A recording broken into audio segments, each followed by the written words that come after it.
Hello, everyone. Welcome Welcome. welcome to another edition of Somos Más English. I am your host, Riquet Caballero, and I'm your hostess, Iskra Perez. Thank you for joining us tonight. We've got a hot topic on the table this evening, right, Riquet? that's correct. Tonight, we're going to talk about remittances and what impact they have on the Cuban economy, the Cuban people, and our relationship with them. Yeah. So recently, the U.S. Government has made some changes to how we can send our remittances to our families in Cuba. And basically, one of the biggest change was removing Cuba's militaries from the remittance process, which makes sense to everyone else. So what do you have for us? So, before we go to what's going on today, I'm going to go back to a study done in 2016, or with figures up to 2016, so you guys can understand the importance of these policies regarding the remittances. So I'm going to share my screen with you. Hello, Rachel. Hello, Landy. Welcome. To a study done in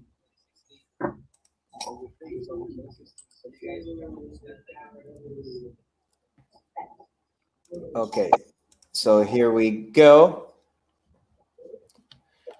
How legible is that? I'm gonna zoom in. Okay.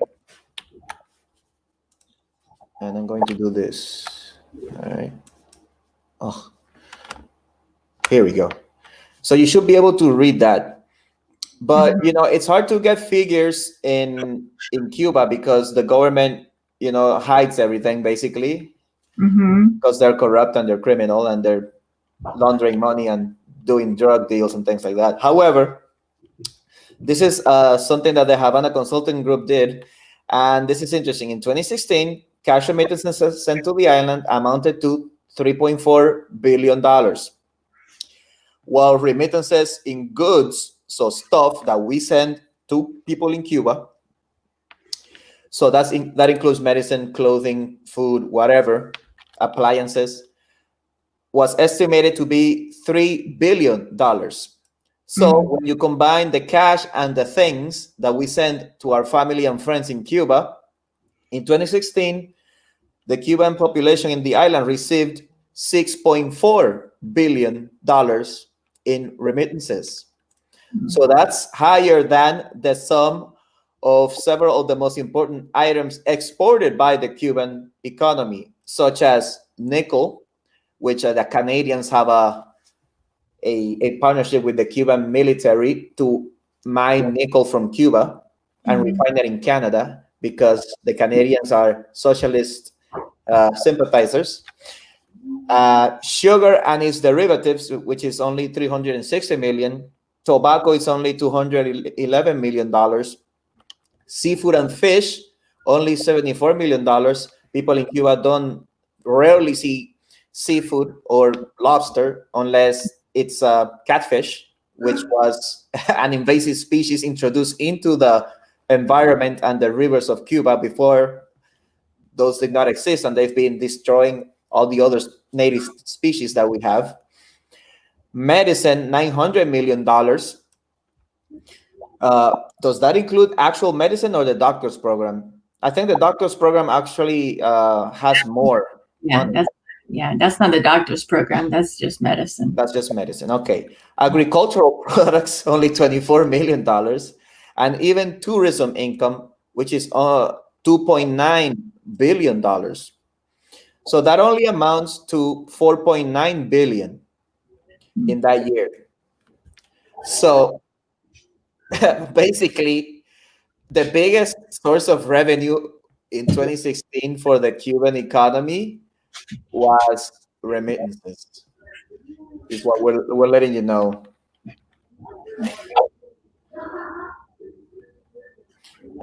Okay, yeah.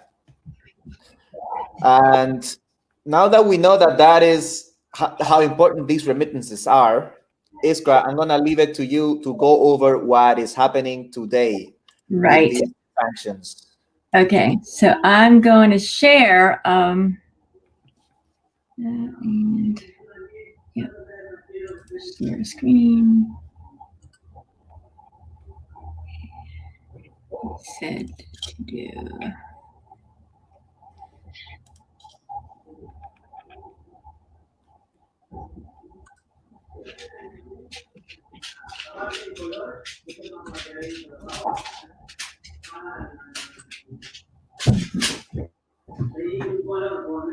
Okay.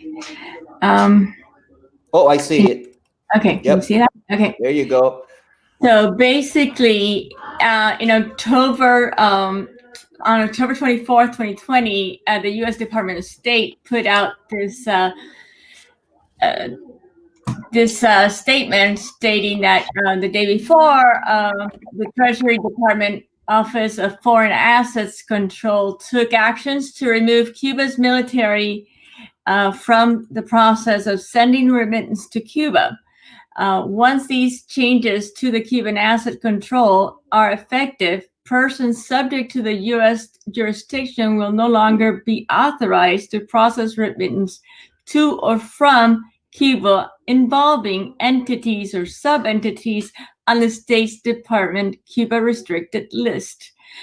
The changes provided for a 30-day period 30 days before the effective date is in order.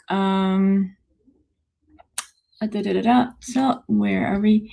They are effective in order for a technical implementation. The U.S. remittance to Cuba can still flow, but this is the big thing. So and I need you to understand this. The U.S. remittance to Cuba can still flow, but they will not flow through the hands of the Cuban military, which uses those funds to oppress the Cuban people and to fund Cuba's interference in Venezuela.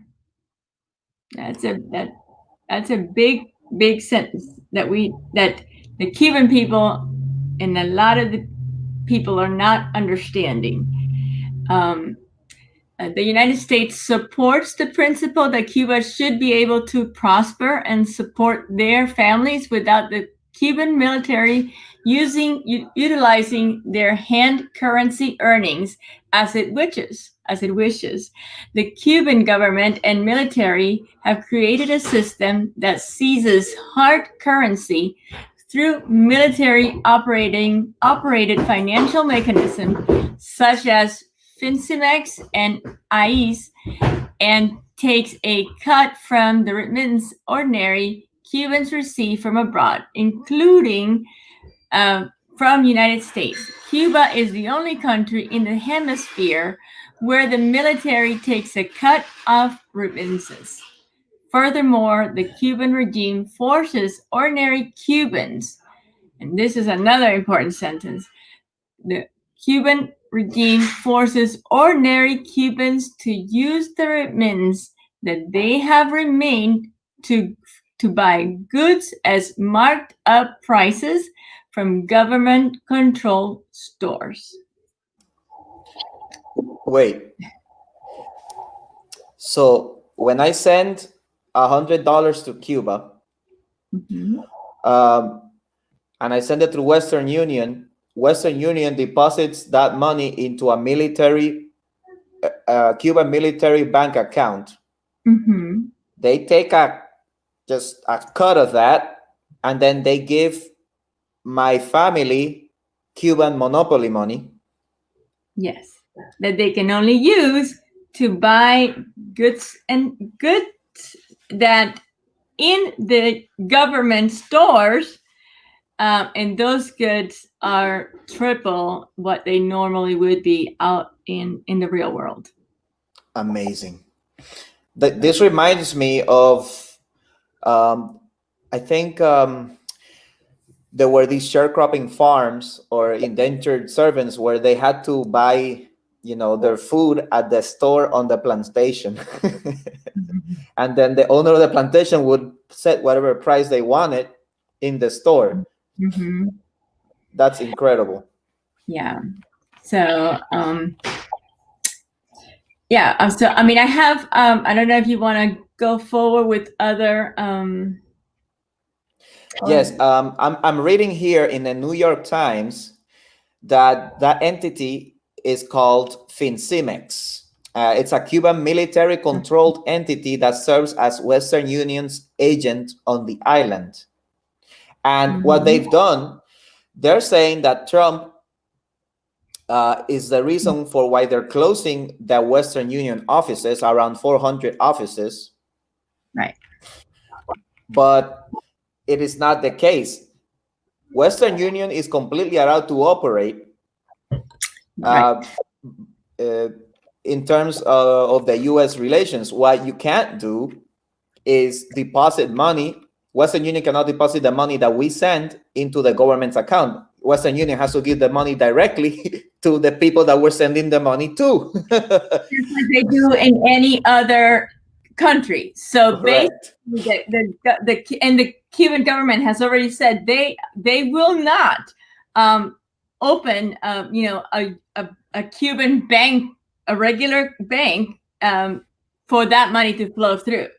And Right. it's very easy for them to do that, as as long as they have a regular bank with bank regulatory, with the banking regulatory system, then the U.S. cannot, then Western Union can flow their money through there because it's not military owned. But the Cuban government has said straight, no, we will not do it. That's right. I think I read that they said that we will not comply with this because it threatens our sovereignty or something like that. Correct. Yeah. And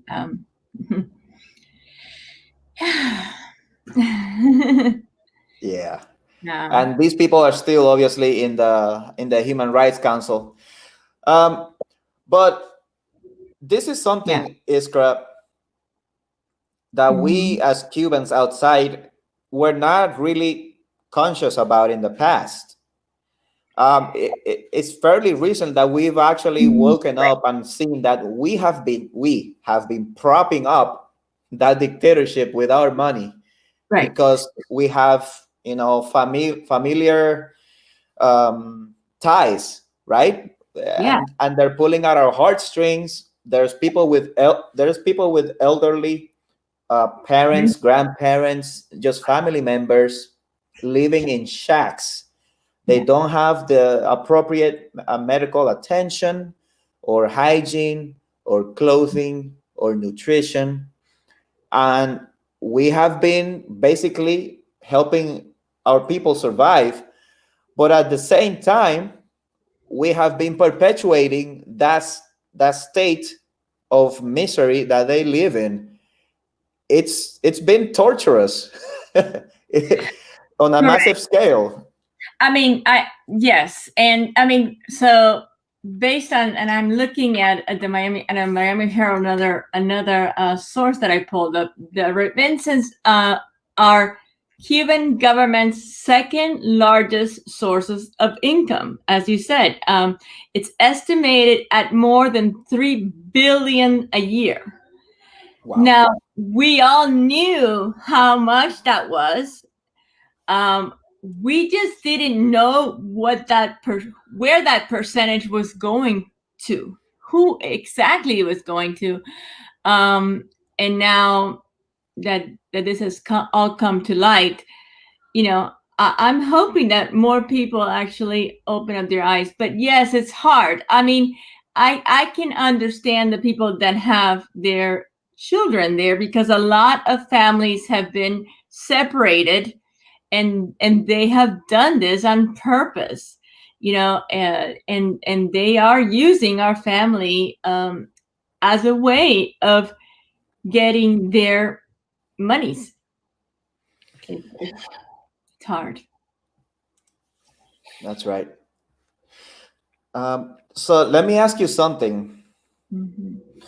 What do you expect will happen now that right now they are at a standoff and the Cuban dictatorship has decided, to close down Western Union offices Mm-hmm. and say that they will not comply and will not allow the people of Cuba to receive remittances directly. I obviously think that they are waiting for the election to Right. to go through here, right? Yeah. To Yeah. see if they can still do that. But I have a feeling that if Trump wins, they will have to bend the knee. Mm-hmm. Yeah. Right now, they're basically doing all they're doing is a Excuse me, and I'm gonna. Should I just stop the screen or? I did. You want me to Yeah. share it again? No. So basically, what they're doing is a political campaign. They're exactly doing that. They're using this as a political campaign to tell the Cuban people, listen, this is what the Trump administration is doing. But Biden will, change all of this. Tell your family members to vote for Biden. Wait, that is actually happening right now. The Cuban dictatorship is a very big super PAC for. It's manipulating our elections. They're interfering in our elections, trying to sway the Cuban vote, which has been shown to be very pro-Trump. It has turned Cubans that came from the island in the 2000s, the same ones that voted for Obama, the younger generation, from 1995, I think, to 2005. Those same Cubans have now been turned, according to polls, and they will vote for Trump tomorrow. And what you're telling me is that the Cuban dictatorship is trying to influence those younger generation Cubans to vote for Biden so that he can go back to the policies of Obama, where they eased restrictions on travel and remittances to the island. Correct. That's exactly what's happening. And that is madness. Yeah. So why don't we put up the link so that we can hear what our friends want to have to say about all of this that's happening? I know. I don't see where is Osmed and Ernesto. I don't see him here, but let's put out let's put the link. Put up the link. Maybe somebody else would want to join us. Yeah.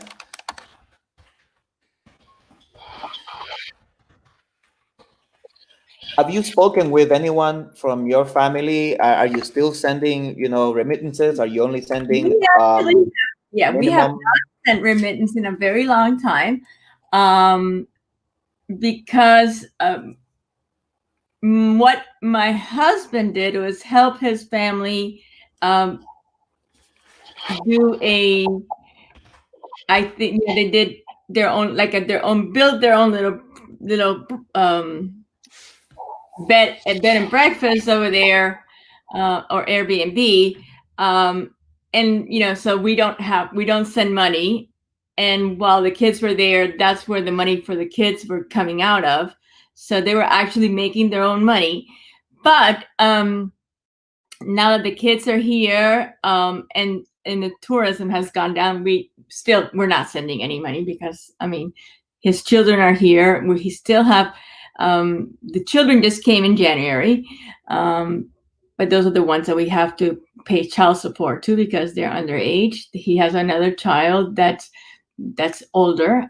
He's 23 already, and then his father, is managing. But we're not sending money. We refuse, and we can't no longer travel because obviously of our political reasons. I don't know if you saw Eliasir's show today, but Guillermo was there explaining what happened the last time he went to Cuba. So, yeah.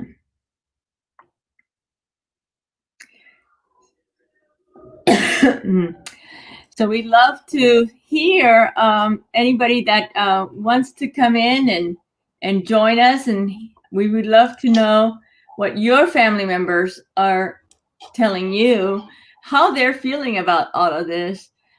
I honestly don't have any close family members in my family that are in the island, so I don't have that experience. But from what I have seen on the on social media, many close family members are against Trump's administration doing this, and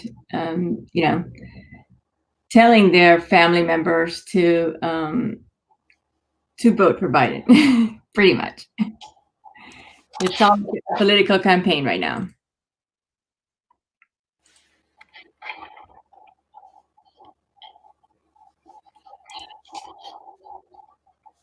Iskra, I also wanted to touch on something because before Trump did this, we have actually done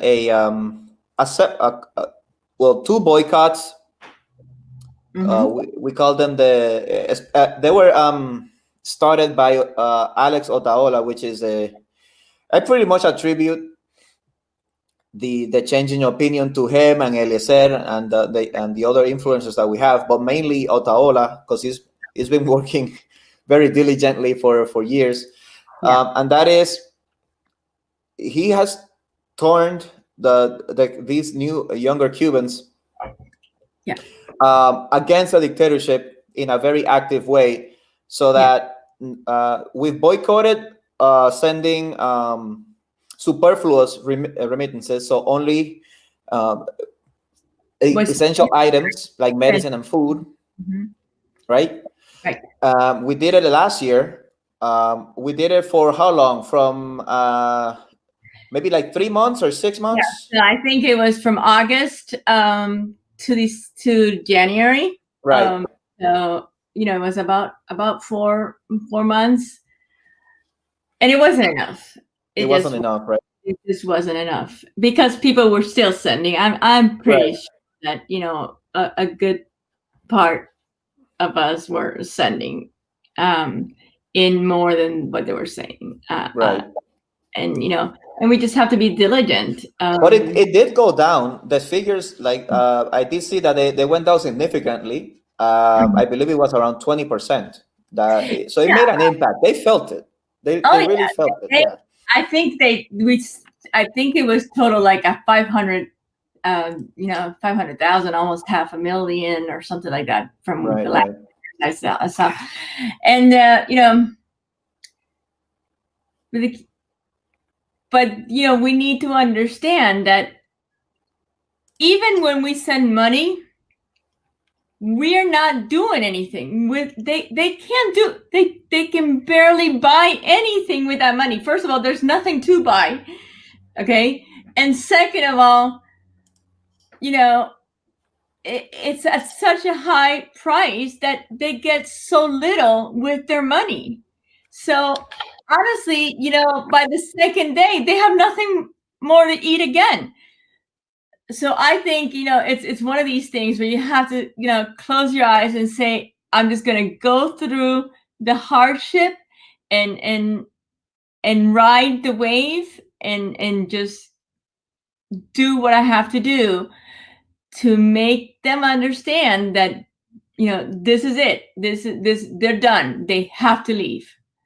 And that's what we're asking the Cuban government. They need to leave. It's time for them to walk away because the Cuban people can no longer live under those conditions.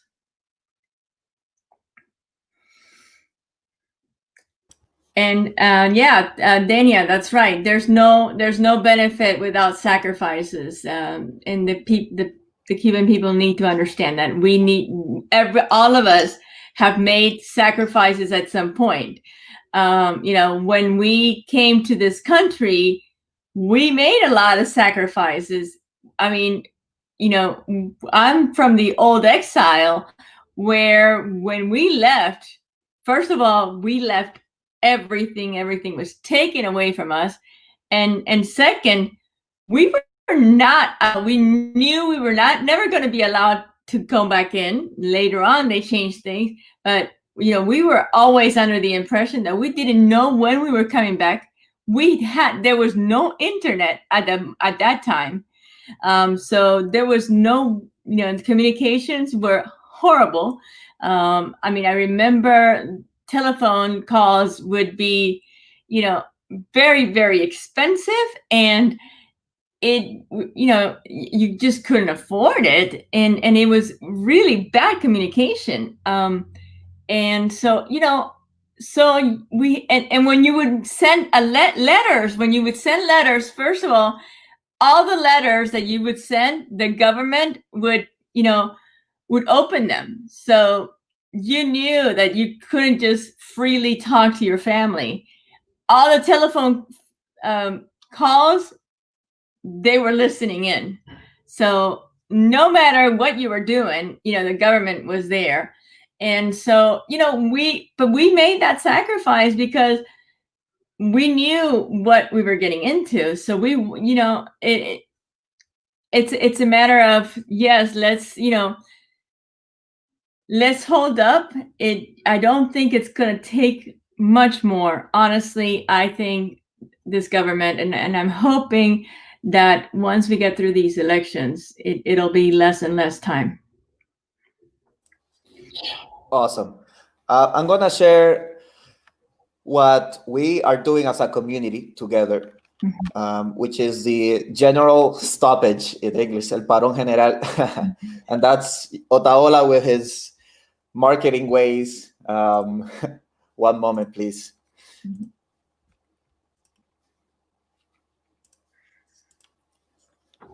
All right. So Otaola responds to the economic package of the regime calling for a new stoppage of remittances. The controversial Cuban influencer Alex Otaola called for the Cuban exile a new stoppage of telephone recharges and remittances to Cuba. Oh, we haven't talked about how charging the data, so buying data for your family members in Cuba is a form of a remittance, and they trade it. They sell data, cell phone data amongst themselves on the island, like cigarettes in prison. For everything. Let me tell. We are from the future. We are here to warn you. This literally happens. Yes. You said you pay in dollars to one of these agencies outside of Cuba that have connections with the Cuban military enterprises or entities, registered entities in Panama or whatever, and who owns the communication.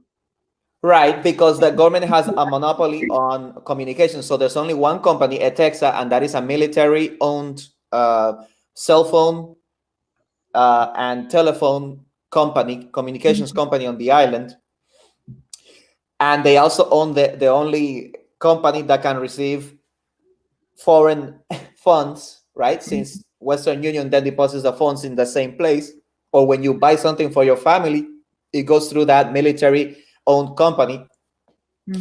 So they have specials even where they spam your phone with text messages saying, oh, recharge your family $20 and we'll give them $40 worth of data, which in Cuba means not a lot.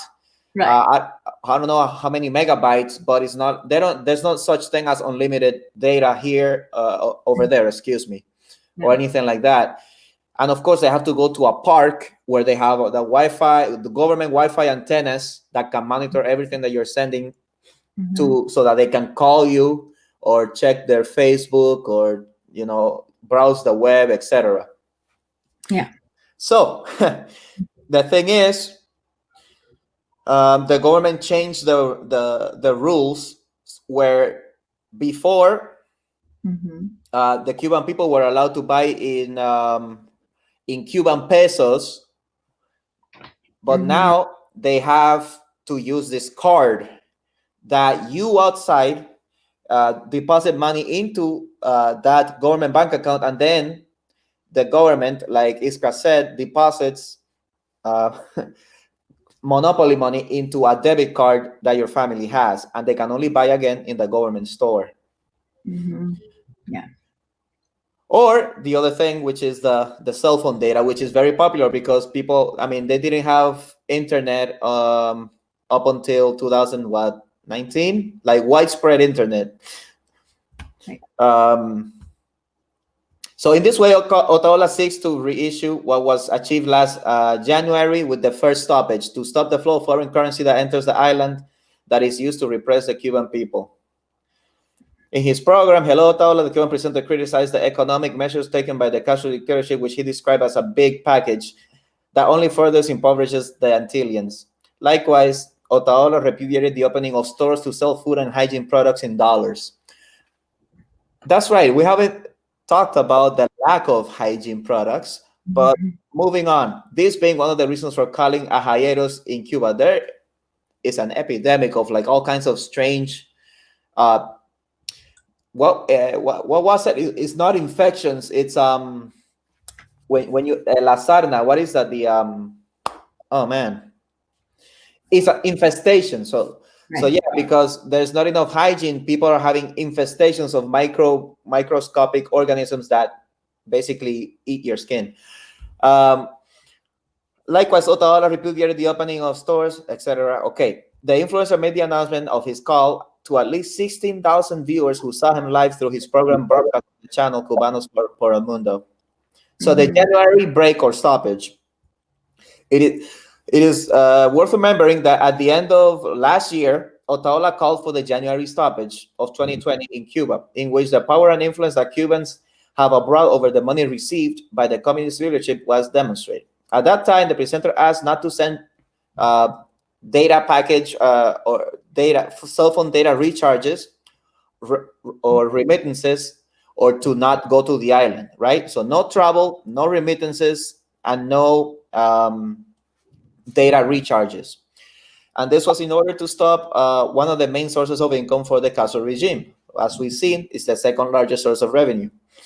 The call was answered by dozens of Cubans, and it was demonstrated with figures and images of planes bound for Cuba that were almost empty. That is correct. In recent days, the Cuba has shown its aspiration to obtain foreign currency in order to remain in power. Faced with this and the fall of tourism because of COVID, etc., its main source of obtaining dollars, it took a series of measures that practically dollarized the Cuban economy. So yes, what we've been saying is that since they only they are only using they're only selling really goods and services that people really need in the monopoly money that they made up, not the Cuban peso that they used to pay the Cuban worker, and not in dollars, which is real money everywhere else. There is a middle currency. It's called the CUC, which is the convertible peso. Okay, thank you. The CUC, which is the convertible peso, and that is a monopoly currency, basically, right? A Disney dollar, but in Cuba, so it's like nightmare Disney dollars.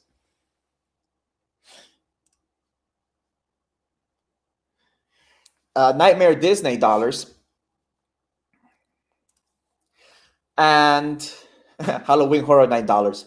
So Horror Night dollars that for stores that are basically, I want to say they're kind of like fancy convenience stores. If you live in America or in another country, these are fancy convenience stores where I don't know, a piece of ham will cost you like 3 times what costs you here, you know?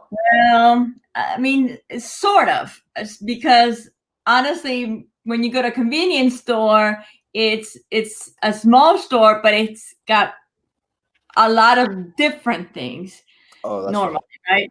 and they have everything you need in a convenience store. That's why it's called a convenience store. Right.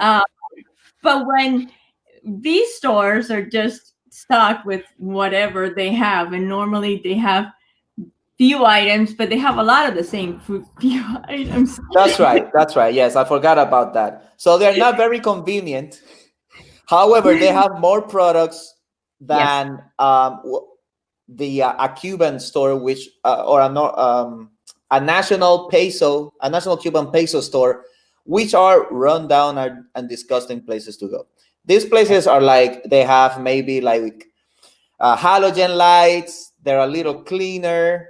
The products are from, Canada and Spain and all these socialist countries. There's even American products as well, actually, the American chicken.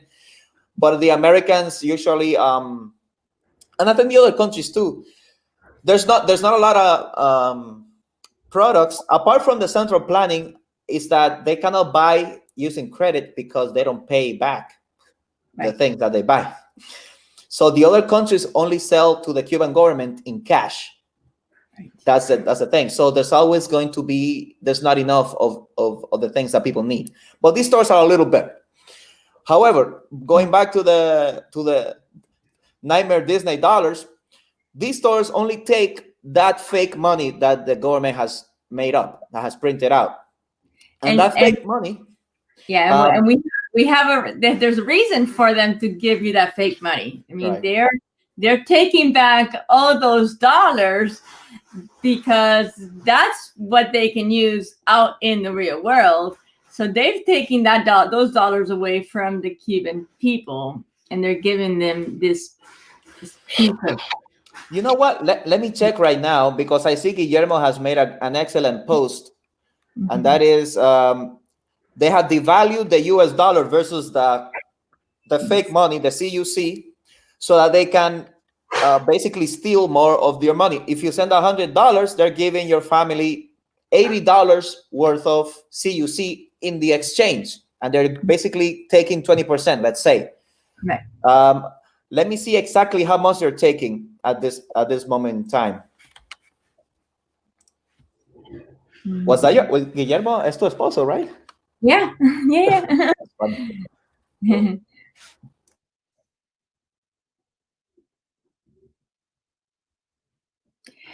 So yeah, he actually this says the CUP does not meet any technical requirements. In addition, it doesn't have any gold support. The backing gold of the Cuban currency many years ago was used to support it, but now it's So the basically the Cuban pesos are worth nothing. And that's what they're giving our people in exchange for our US dollars, which are valuable internationally anywhere you go. So these are the issues we are facing, and so we need to understand, and we need to make. I mean, I think a lot of us understand it. We have to. And and don't get me wrong, there are still some Cubans here that don't realize all these things, but a lot of us do. And we do have to make our families understand what they're doing and why they're doing this. Look at this. The Cuban government has decided that a CUC has the same value as a US dollar. Right. They export 26 million worth of what was it, sugar or something? I mean, they say that their money is the equivalent of the most powerful economy in the world. But they have nothing to back that money with. They don't. Their bank. They don't have. What economy does Cuba have? This is madness. I can't believe we put up with this for so long. This is crazy. Yeah. Now, I mean, I had an argument on Facebook regarding something similar, in And one of it was a pastor who told me, the Cuban people have the right to get remittances. And I said, well, I don't see remittances as a human right. Where is it? Which human right can in the International Human Rights Act? Because I've actually just studied most of it. Where is it written that remittances, are part of this? We Cuban people are the only people in the world that strictly, have you waits for the remittance. They will not be able to live without remittance. But the thing is, I kind of agree that remittances are a human right from me to my family. It's not a human right for the dictatorship to take my remittance and then give my family half or whatever it is that they're doing. But that wasn't his argument. His argument was that the people in Cuba have the right to ask us for money. Oh, I mean, they can ask. I don't think that they have a right to my money to receive the money. They have the right to ask. But that's great. Right? Everyone should be able to work for the money and get paid what they are worth and use that money to pay for what they need to live with. This is it's ridiculous that they have to subsidize with what we send them because their money that is not enough for them to live with. Look at this. Exchange of one. David Bonilla Valdez asked, this is how I see it. If I send $100 to my family, that is the kind and amount of money that I want them to get. What will be the solution if the government doesn't allow the dollar and our family still needs food? Yeah, the issue is, so they're saying, and Guillermo's saying it here too, yeah, they're saying the CUC is equal to $1, but they're not giving our family CUC. I think they're to $1, and you have to pay two CUCs per dollar in the black market. They don't exchange CUC to dollars. They don't taking away all the CUCs. They're only giving the people the CUPs right now. Hi, Sydney. I forgot about that. They're now changing and they're eliminating the CUC. But before I remember, because when I traveled to Cuba in February 2019, when I exchanged dollars for CUC, they gave me only 85 or 83 cents of CUC. Yeah, but now they've valued up the CUC and because they want it back. And that's what Guillermo's is trying to tell you. The reason why they've done this is because they're trying to devalue the CUP and get the money, get the CUCs out of the market. Out of circulation. Okay. Yeah.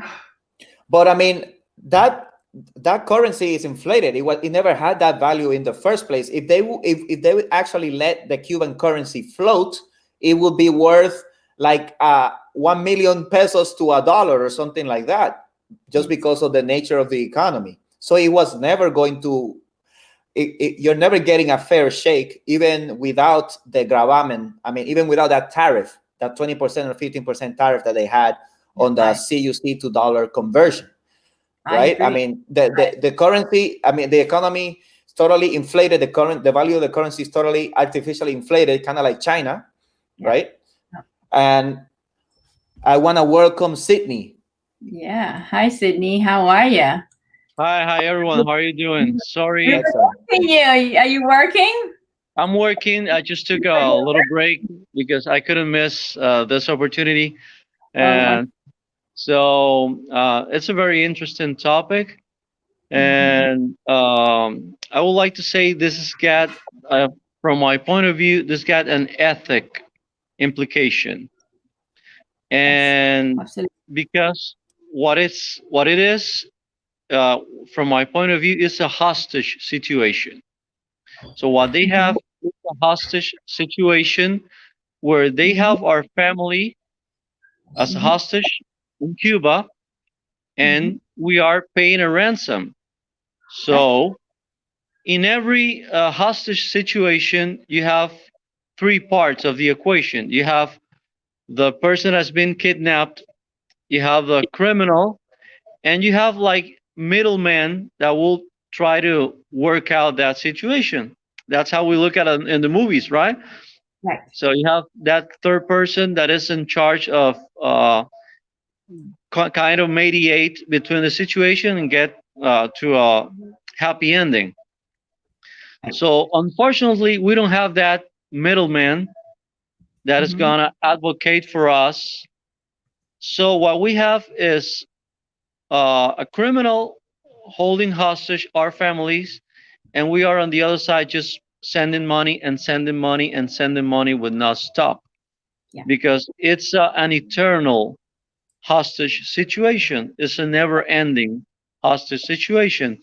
And So we've been the more we do it, you know, the longer they're going to be there. absolutely, We've been doing it yeah. for 60 years. It hasn't changed. So they are in a position of power because they have the hostages, and the only thing we have left is to keep sending money over and over again. Right. So, and we don't have a middleman. Like, in this case, I would say like United Nations or Pan American. I don't know any the OEA, which is the American uh, Countries Organization, or any other external organization that can advocate and mediate for us. So it's a very unbalanced equation where they are in a situation of power because they have the hostages, and this is it's hard from an ethical standpoint, Mhm. and we've been hearing a lot of different opinions about that. Some people are polarized because some we're not sending any more money, but the other part say, "Well, I'm not gonna let my family starve with sending the basics." So it's difficult. Yeah. Uh, I won't say send or not send. That's an ethical, individual decision that's gotta you have to take into account a lot of things. If you have a sick parent or a sick person there, if you have kids, Yeah. minors, so it's very delicate. Yeah. And but they know all that, and they are taking advantage of it. So they know exactly that they have control of the situation, and it's a very easy money that is flowing daily in a daily basis without any drop of sweat from their foreheads. It's just easy money flowing to their military banks. They don't have to do anything to work for that money. That money is just Yeah. coming out of our pockets Right. very easily, and that's the best money you can get in the world. The money that you don't work for it. It's a very easy money to Yeah. to And get. So and it's every month. Every yeah, month. yeah. It's nonstop. It's Yeah. nonstop. So Yeah. it's hard for a lot of family members to stop sending money to their relatives in Cuba. We have a lot of situations. It's as I told you, it's an ethical situation, moral situation where you have to figure out what to do, what not to do, and we are not judges. We're Right. just saying the facts as they are. Right. Every dollar that comes out of our pocket is gonna perpetuate them in the power, and every dollar they are getting from us is $1 away from liberty or Mhm. freedom, Mhm. and steps are being given. Those steps from Western Union and Fincimex Bank and all that stuff, it's good stuff. I think they are feeling the pressure. That's important. I think that a lot of people have come into the sense of not sending more than the necessary, Right. not visiting Cuba like they used to do before, like carrying a lot of money to spend over there. Because at the end, when you have a monopoly of Right. the store, of all the shoppings and all the services and all the goods, Yeah. eventually at the end, the final destination of the money is going to be Of course. their military banks. Right. So it's a complicated situation. Yeah. I remember when I was a doctor in Cuba, a lot of my friends that will go out for those missions they call it, Mhm. and they will bring their cash from whatever mission there were, and they will have to convert those currencies into CUCs, which was uh, At the time. Yeah. the only one currency working for many years. Just for a couple of months, we have the MLC, what they call, but for many years, as I was in Cuba. They had the CUCs working, and what happens with the doctors' missions or healthcare workers' missions is healthcare missions are not a good business, and I'm going to explain you why. When you have a sector like let's say Mhm. construction will carry out will pull a lot of other sectors with it. So Right. you don't have only the brick and the cement. You Right. have glass, you have wood, you have electricity, you have elevators, you have windows, everything that comes with that. You have carpeting, you have furniture, everything that comes with the business of construction. Correct. And that will help a lot of other side businesses to Mhm. work Right. with it and to make money out of it. So it's going to help a lot of economies at the same time. The Mhm. case with the doctors is not the same. It's just healthcare services that will not carry out any other, it won't pull any other sector with it. So Mhm. that's why the economists say it's not a very good business, even when they explode a lot of the doctors and they pay them sometimes 10 or 15% of what they produce in services.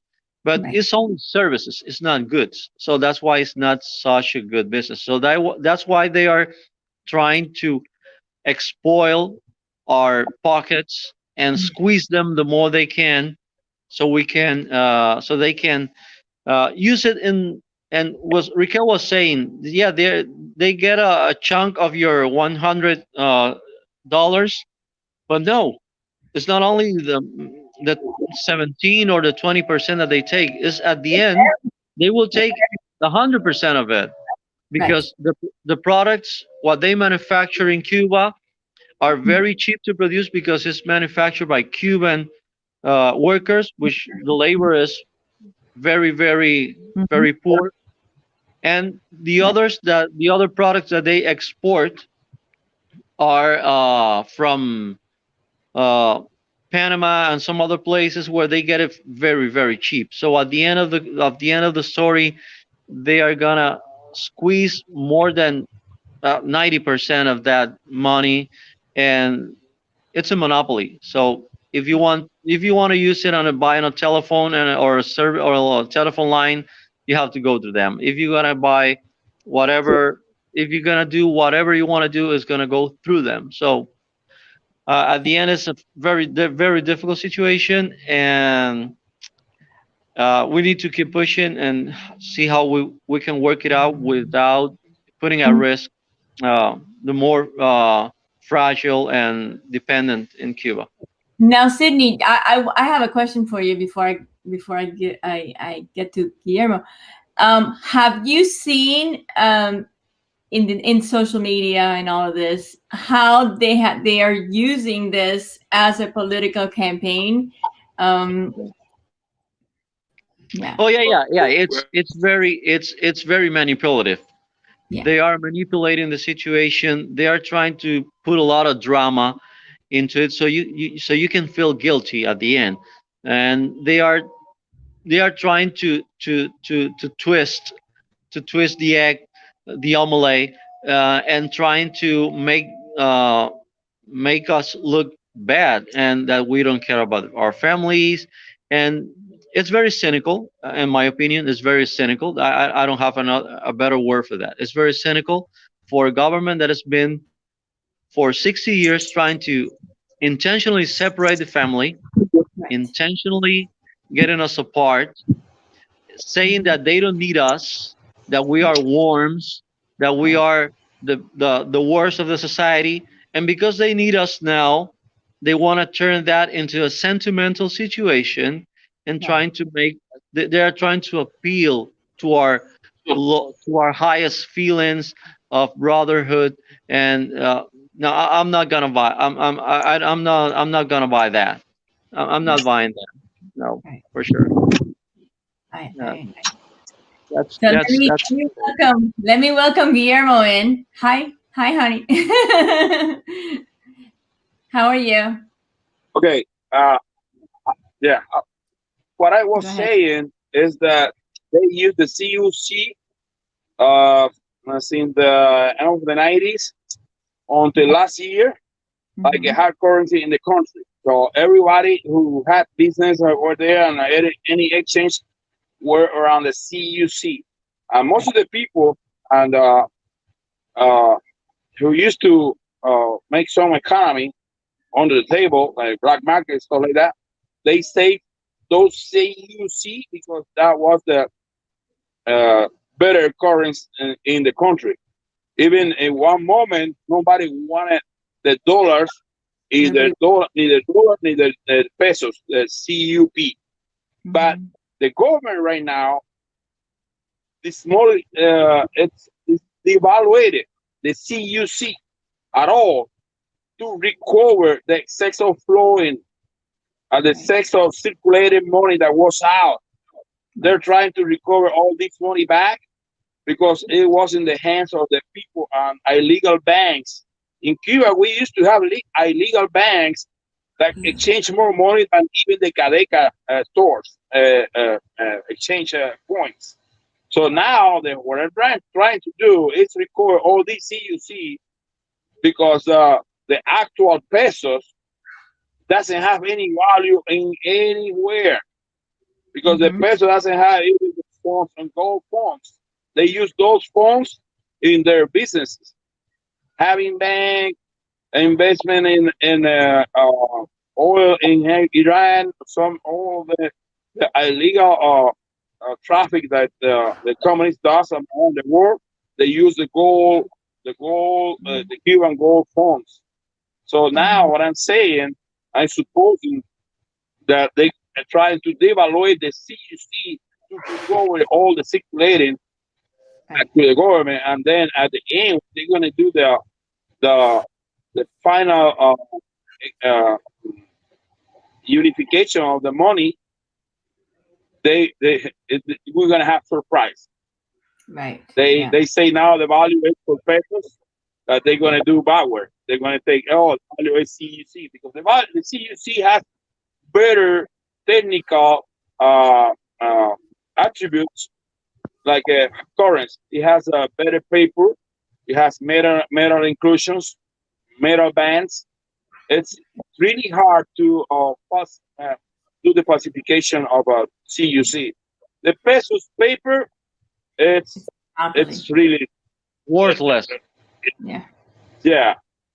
And Yeah. then that's what I mean. Because Iska was trying to say, but my English is not really good. That's why I didn't talk too much Yeah. in this. In I, this I'm glad you joined us. I'm glad you joined us. You can join us anytime because your English is perfect. I'm gonna actually I'm at work. I'm at work. yeah, Look at yeah. that. So bye. Okay, bye bye.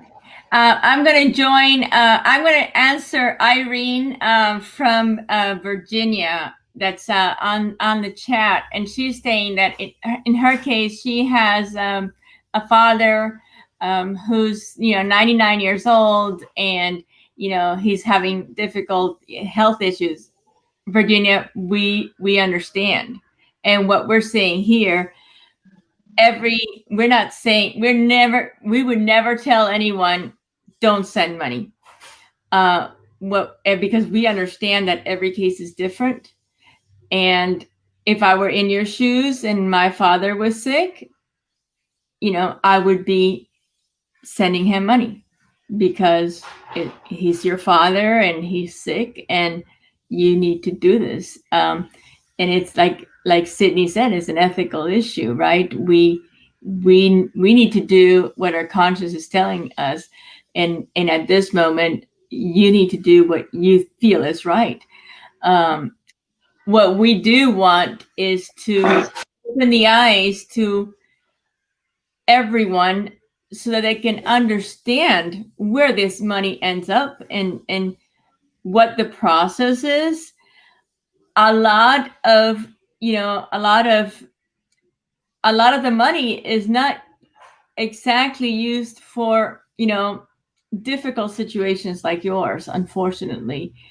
I've gone, the times I have actually traveled, a lot of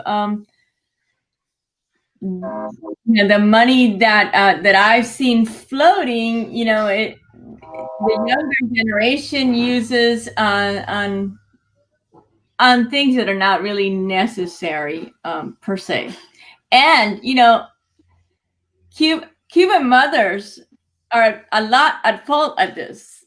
Cuban mothers protect their children way too much and want to give them a lot that they don't have, and they'll go hungry, just to make sure that that child has the best pair of shoes out in the market.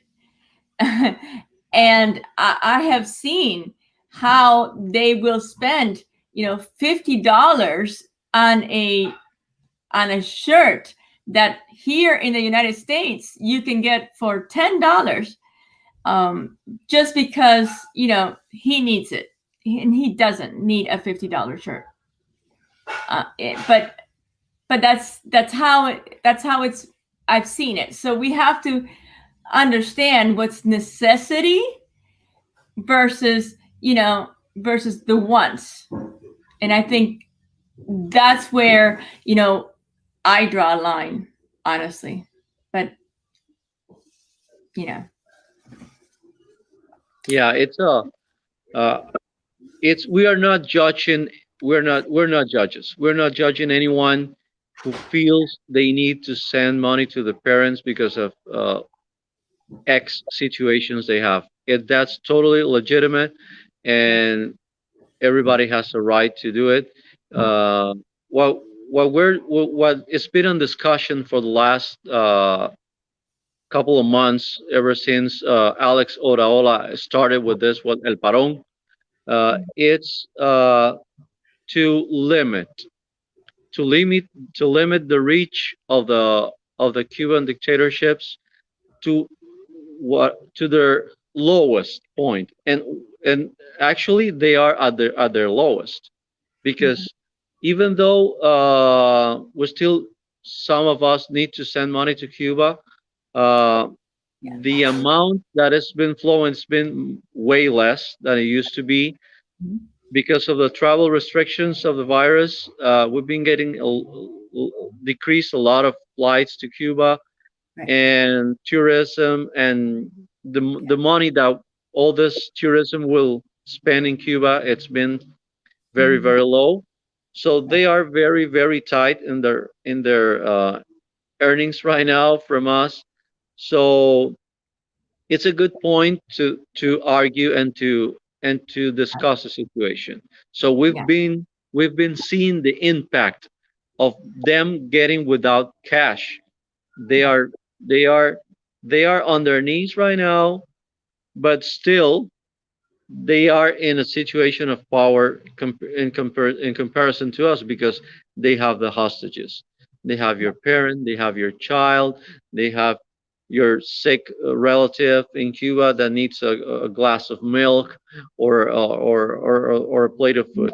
And So yeah, yeah, it's as I said, the most difficult part is the ethical situation surrounding all this, and you need to feel free to not to feel guilty, to understand what you need to do to help, but not to feed, not to add some fuel to the fire. right. And uh, I used to send more money than what I send right now, even friends or neighbors and so on. Well, this been diminished because we need to seize our situation right now. The moment it's I think it's on our side now. Yeah, Tomorrow is gonna be a very important day to yes, figure out what's gonna happen yes, in the next year for the it's gonna be very decisive to the dictatorship situation this next year if hopefully Trump remains in power, hmm, the Republican Party. right. So I would say we need to be very very careful. We won't judge anyone because situations are situations, and Right. it's how things will come tomorrow. Right. We'll have a better clear view of what's going on in the Well, I next don't couple of think, months. and unfortunately, I don't think we'll have an answer tomorrow, Sydney.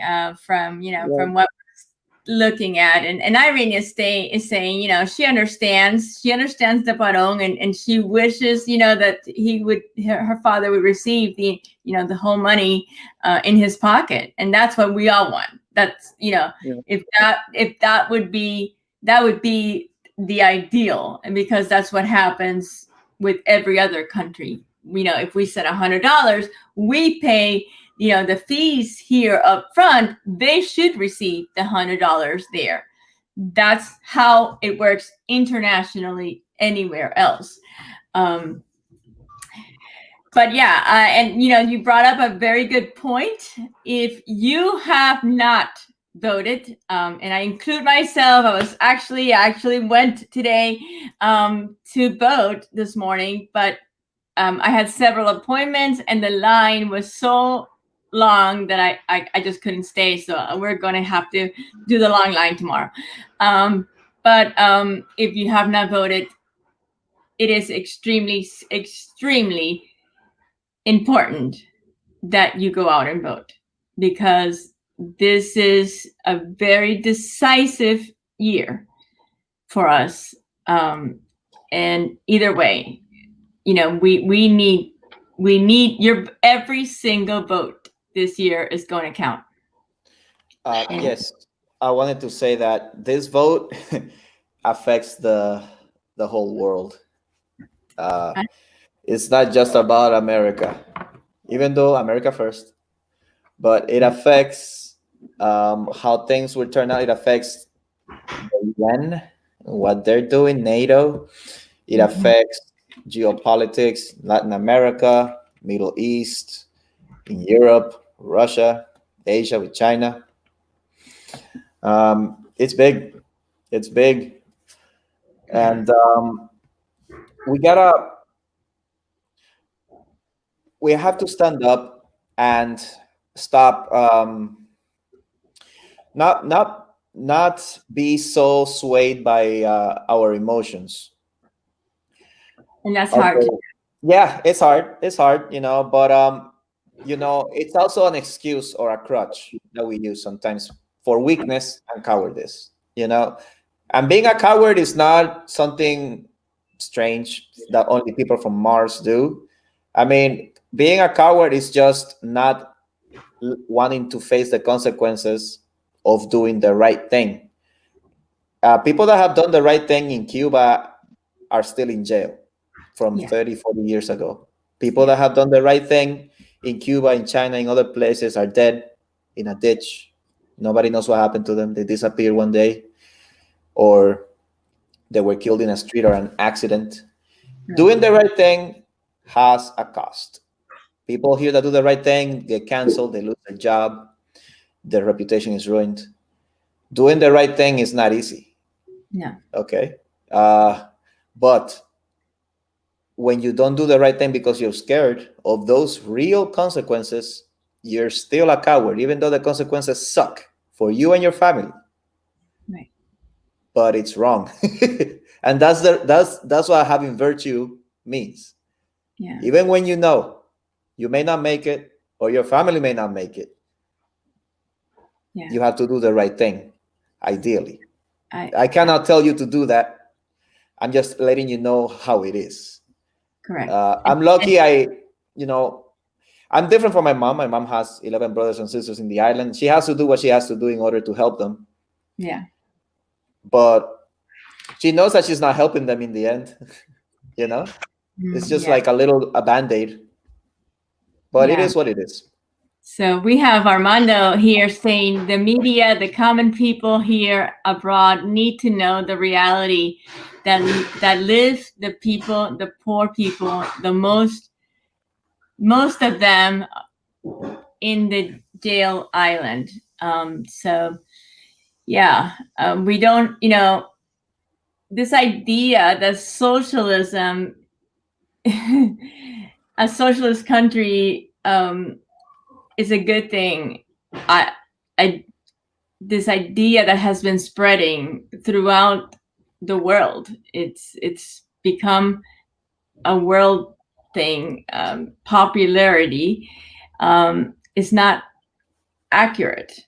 The people that live in these socialist countries, and unfortunately, I've lived in one, and I've also visited others, and I know exactly it's the exact same thing.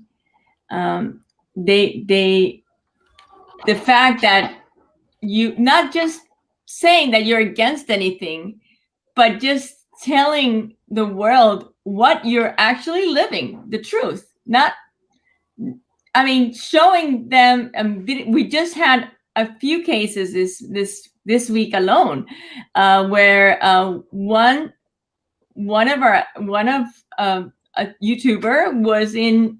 She had her phone out because she wanted to report that the government was bringing down a church, and she was simply there reporting, not saying anything against the government, not saying anything against the police, simply reporting what was happening. She was put in jail for 24 hours. She was then under surveillance, in domicile surveillance, for another 24 hours. They took her phone away. She was uncommunicated. So there was another gentleman that reported in his own social media the situation that his mother was facing, how she was living, and again, they have made his life a living hell. So socialism is not a cool thing. You kids, I know that's what they're telling you in school. I know that's what your professors are saying to you, especially if you're in all these humanity classes. But believe us, we are the people that have lived it. We are the people that have suffered it. We are the people that have seen children eating dirt. We are the people that have put our lives on the line and sacrificed to the point where we would rather die on the ocean to get to freedom than to stay in our island. Socialism is not a good thing, at the very least. It's never been. It's never been. I think that uh, the situation right now in Cuba is at its highest pressure, and the the dictatorships know they are kind of desperate right now, so they are pulling the strings of our hearts. You need Donald Trump is separating the family. Donald Trump is making families apart. Donald Trump is trying to create a wall. And uh, come on, you can be that cynical that you took family apart because it's a very good business. Right. Tearing families apart is a great business. If you if you if you have one of the members in the United States or Spain or France or South Africa, and you have the other side of the family in Cuba, the cash is gonna flow. Right.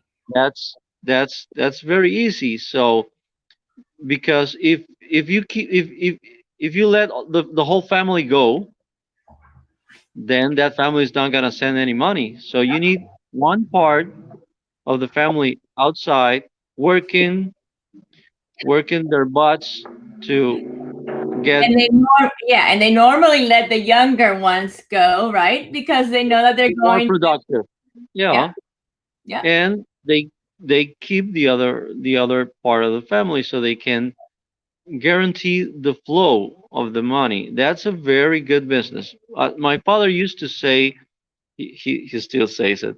He still says that the communists turned out to be the best capitalist at the end oh yeah, because they are communists because of just the name. But right. also we have Riquette's twin over there. Oh. Hi, Riquette. So at the end of the story, they are very smart. Yeah, They have been very smart, and they love the money. yeah, If you don't love the money, you're not a good communist. right. That's a fact, and they know how to make it for free or for very low effort, and that's what they've been doing with the remittances, which is a very good business for the dictatorships. Yep. Sydney, that is a great point that you made, and I have a perfect example. So that Juan Marrace says that communism is cool. Let me show him. Well, I was gonna say some of those bells and whistles because we need to applaud or something. We got our first Silver Claudia today, so yay! Yeah, he has a little fish on. Yay! Welcome. Come on in, come Welcome. on in. They honor us with their presence. Yes. Oh man. So let me show you guys what I mean, Sydney. This is a perfect example of what you were just talking about. This is an example of the prices of the products of these dollarized stores that they have recently opened on the island. So that's $150.15 for a piece of manchego cheese, and that's $83.90, or CUC, because remember, the Cuban people will never actually feel the dollar in their hand. Right. $83 for Emmental cheese. If this is not capitalism, I mean it's fascism really, because they're slowly opening the economy, but they're still controlling it to a very large extent. Right.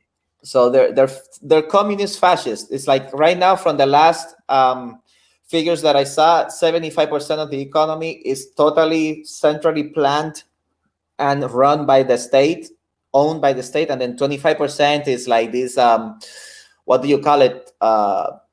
Entrepreneurs, cuentapropistas, which are people that there's a limited amount of like legitimate businesses that you can open in Cuba. So that you get issued a license for opening a hostel or a license for opening a fruit stand, or making arts and crafts and selling it on the street, or Right. fixing shoes, or being a plumber, or just very a very Yeah, very limited, limited. right, No. number of things that you Yeah, can be. even those businesses are being more and more regulated by the states lately, especially because they're being fined every time they do anything that goes above They're and being harassed, beyond. And we've seen, harassed all the time. yeah, Right. They keep them down, obviously, because, well, first of all, if you have any type, if you're a carpenter, let's say, yeah, where are you gonna get the nails? So you gotta go somewhere and steal some nails. If you wanna run a pizza shop, where you gonna get the cheese? You're gonna pay $80 or $150 for some cheese. How much is mozzarella? Like $50? I don't know, but you're gonna have to steal it from the government warehouses. So you know a guy. So then the government has something on you. right. So you cannot have a legitimate business even though you're paying the licenses and all the taxes, and they tax you so that your Well- profit is not so much, so that you cannot scale. You can never scale. You can only survive as a business. You can never Well, no, grow. yeah, and lately they've been fining people even if they go out. I mean, I've seen fines for people that have receipts for what they purchased legally, but because they have so many of the one item, they get fined because they can't acaparar. Is that what they call it? Hoarding. Oh, that's right. In Cuba, hoarding is a crime. You know how you see the reality shows here with weird people that have their house full of stuff? That is illegal, literally, in Cuba. Well, Yeah, it's I a mean, trap. and normally if you own a business and you in a place like Cuba where that they don't products don't come out every so often, if you see a product that you need for your business out in the market, you would essentially buy as much of it as you can, but that is illegal. Yep. According Yeah, to it's a them. trap. It's a trap because if you don't have a mayorist seller that A will sell wholesale. A wholesale, right. for the small businesses, then Yeah. they know that you're getting them from the black market. So they have you all the time. They are just letting you go, but they own you at the end because they know that if you're selling coffee, they know that the sugar or the coffee it's coming from the black market because there is not a wholesale market for you to get it from a mayorist, what they call in Cuba, Right. place to get it. So they know you're always doing something illegal. Right. So, but they let you go a little bit until they wanna go on you, and that's a Or trap. they That's like your that's a trap business, they from the make you beginning. grow your business, and then they take it over. Oh, They Yeah, let you yeah. keep your house, and then they move in. It's a Literally, that's what trap they from the do. beginning. Yeah, it's very it's very it's cynical. Yeah. It's immoral. But Um, all right, guys, it's 9:33. We've been here an hour and a half. yeah. So I'd like to start, wrapping it Yeah. up. wrap it up. Well, Yes. I mean, I think it's been a very interesting, debate tonight. I think, Mhm. people need to understand all of these things that we've been talking about. And I hope, little by little, we're getting through, and Yeah, people are understanding what we're trying to say. That's right. I would like to say a final. I would like to say a final thing. No matter what happens tomorrow, we have to keep it going Yep. because surprises happen, and we have to be prepared expect for the best and be prepared for the worst. Yeah. If the Democrats win the elections, we need to have a plan B. We need to keep going. We need to keep pushing from a different angle, from a different perspective. We need to be smart. We need to we need to try to see from a different point of view what's going on, but still It's not going to be the end of the world. It's going to be a change of a strategy for us Right. to redirect our fight from a different perspective. But we need to keep going. That's not going to be the end of the world. It's going to be maybe the beginning of the end, but it's up to us that it's not the Right. real So, end. I mean, hopefully we'll have, we have another election in 4 more years, and we can change things then. That's the great thing about living in this nation, and hopefully we won't let that change. Yeah. That's what we're afraid of. But please go out and vote. Please, please, Yeah. please go out and vote. That's Definitely. I already voted. I voted the first day, so maybe they my ballot is in the garbage right now. I don't know. Hopefully, they counted it. But there is something that Fidel and Chavez did, and that is they took our guns. They took our guns, and if I see the Democrats do that in they win in the next 4 years, and they start to pass gun laws, I know. I'm sorry, but I know what's coming, and I know what I have to do. I love you guys. Stay strong. Stay safe. These next days are going to be weird. Yeah. All right. So keep your eyes open and keep your family close. Love you guys, and Viva Cuba Libre. yeah. Bye-bye. Viva Cuba Libre. Bye. It's been a pleasure, both of Been a you. pleasure always. Bye. Thank you for listening. Bye bye. Bye.